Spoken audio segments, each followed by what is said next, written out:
Welcome to The Educator. My name is Martin Botha. I hope you enjoy this presentation. In this presentation, we are taking a look at chapters 85 to 94 of Life of Pi. A bolt of lightning strikes near the boat during another storm. Pi tries and fails to signal a passing ship. Later, Pi uses a seawater-soaked cloth, which brings on a hallucinatory state. Pi finds a rotten lamb amongst some flotsam. He and Richard Parker are emaciated, and he feels that they are slowly dying. Chapters 85 and 86 show an important difference between man and beast. While Pi can see the beauty of the storm, which the tiger cannot, Richard Parker does not realize that they were not saved.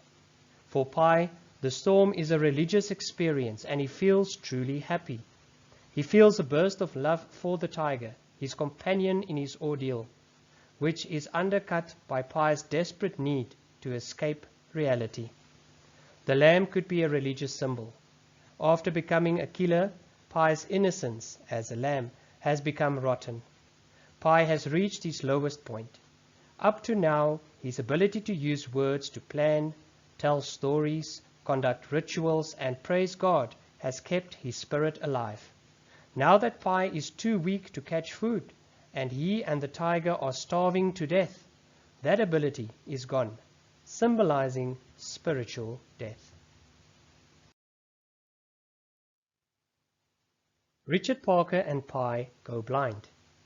A voice answers as Pi is saying his goodbyes to Richard Parker and his family. It is a fellow castaway who has also gone blind from starvation. When the stranger tries to kill Pi, Richard Parker kills that stranger. Pi's weeping restores his vision. He admits to using the dead man's flesh for bait and even eating some of it. Pi's voyage can be read as a metaphor for a kind of hell, blind, lost souls moving through the sea with no idea who they are speaking to or where they are going, and luring innocents to their death. On a more literal level, it is a sign of the extent of Pi's hallucinatory state that he thinks Richard Parker is talking. It also indicates how close his relationship with the tiger has become. Although Richard Parker responds swiftly by killing and eating the other castaway and saves Pi's life, Pi is brought to tears of mortification, sorrow, and despair. Pi realizes his descent into animalism and savagery is complete and weeps for his loss of innocence, dignity, and humanity. Earlier, when Pi killed a fish for the first time, he was overcome by guilt and sorrow. Now, he is capable of eating human flesh. The water image reminds us of his baptism. In many religions, water is associated with cleansing and redemption.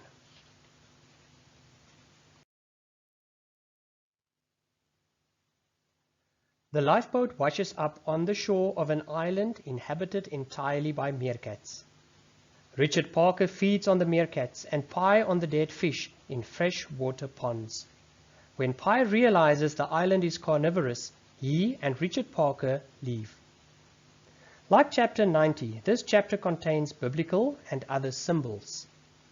The chapter is written in the style and language of a castaway or shipwreck story, especially those written a century or more ago, such as Robinson Crusoe. Note the use of old-fashioned words and phrases such as, "I will never know a joy so vast," unlimited multitude, and "a tree is a blessedly good thing to behold." According to Pi's survival guides and the castaway stories he knows, an island should be his salvation, an oasis or an Eden. Instead, it is a hell, where the fruit of the tree of knowledge, a biblical symbol from Genesis, contains human teeth. The island itself devours humans. There are also echoes of Pi's being forced to go against his Hindu religion and become a carnivore in chapter 61, and himself eating human flesh in chapter 91.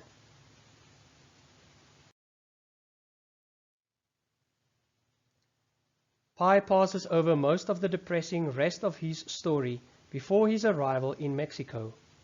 He comes ashore in Mexico, and Richard Parker disappears into the jungle. Locals take Pi in, wash and feed him. Police take him to the hospital. After leaving the island, Pi fell into the depths of despair, and his mind turned to God. Pi weeps, not for joy at being rescued, but because Richard Parker left him without a farewell. Pi has become so attached to Richard Parker, his companion throughout his long ordeal, that even though he knows that animals are not like humans, he expects the tiger to act like a human, look back at him, and say goodbye. The contradiction of Richard Parker being in the free confinement of a jungle echoes Pi's argument in Chapter 4 about animals in captivity being free and happy. This concludes Part 2 of the novel.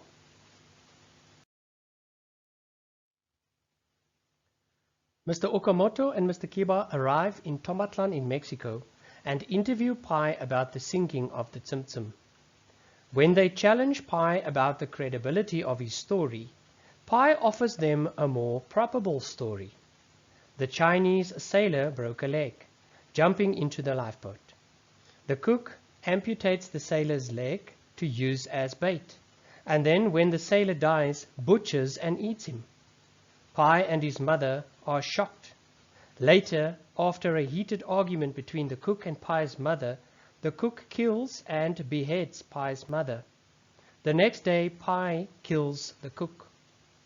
The two men note the similarities between the stories. They admit to Pi that, of the two stories, they like his first story better. Mr. Okamoto's report indicates his belief in Pi's first story.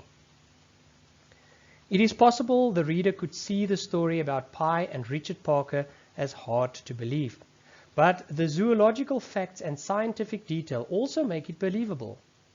The writer is suggesting that stories are important in making sense of human experience, and how many people need a story to be factual and scientifically verifiable before they can believe it.